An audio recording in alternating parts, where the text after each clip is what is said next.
전세금 반환 소송에서 정말 중요한 건 하나입니다. 첫째, 등기부등본과 시세를 함께 봅니다. 둘째, 임대인의 상황과 성향을 확인합니다. 결국 전세금 반환 소송은 이길 수 있느냐보다는 기준으로 접근해야 합니다.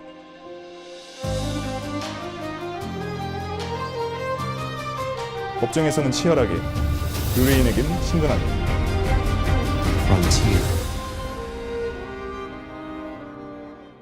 안녕하세요. 법무법인 프론티어 부동산 전문 변호사 문울입니다.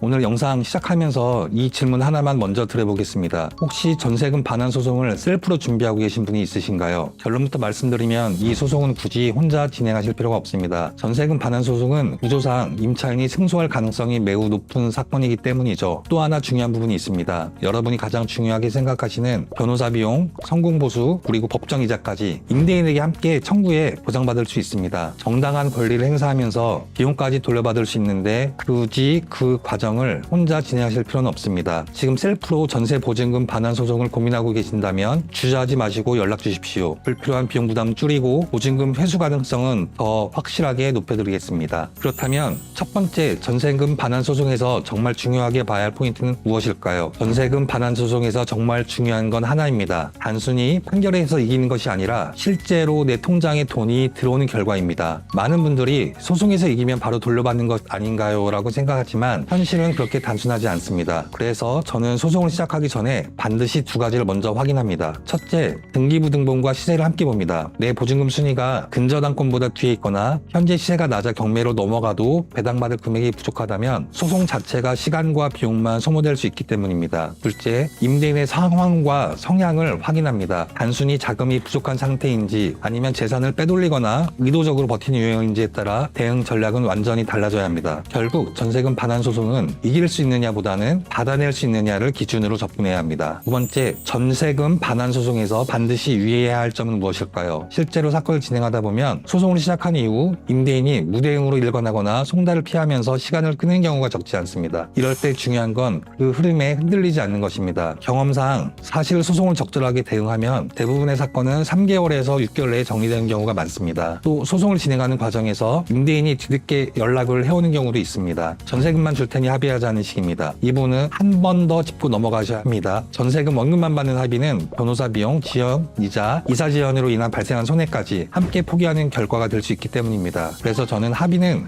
환불 끄기가 아니라 피해의 정산이라고 말씀드립니다. 변호사 비용 청구에 대해 임대인이 부담을 느끼거나 항의하는 경우도 있지만 이 역시 법적으로 인정되는 정당한 권리입니다. 이 부분에서는 위축되실 필요가 없습니다. 세 번째, 전세금 반환 소송에서 민사와 형사 어떻게 진행하는 것이 좋을까요? 전세금 반환 소송을 진행하다 보면 형사 고소부터 해야 하나요? 라는 질문을 받는 경우가 많습니다. 이 부분에 대한 제 기준은 비교적 명확합니다. 민사 소송은 필수이고 형사 고소는 선택입니다. 형사 고소는 임대인을 강하게 압박해 합의를 이끌어내는 수단이 될 수 있습니다. 다만 절차가 길어질 경우 오히려 배상까지 걸리는 시간이 더 늦어질 수 있습니다. 그래서 저는 민사 절차를 우선 신속하게 진행하면서 사기 혐의가 분명한 경우에 한해 형사를 병행하는 방향을 권해드립니다. 또 한 가지 꼭 확인하셔야 할 부분이 있습니다. 허그 보증보험에 가입되어 있는 경우라면 복잡한 소송 절차보다 보험금 회수 절차를 먼저 진행하는 것이 시간과 안정성 측면에서 훨씬 유리합니다.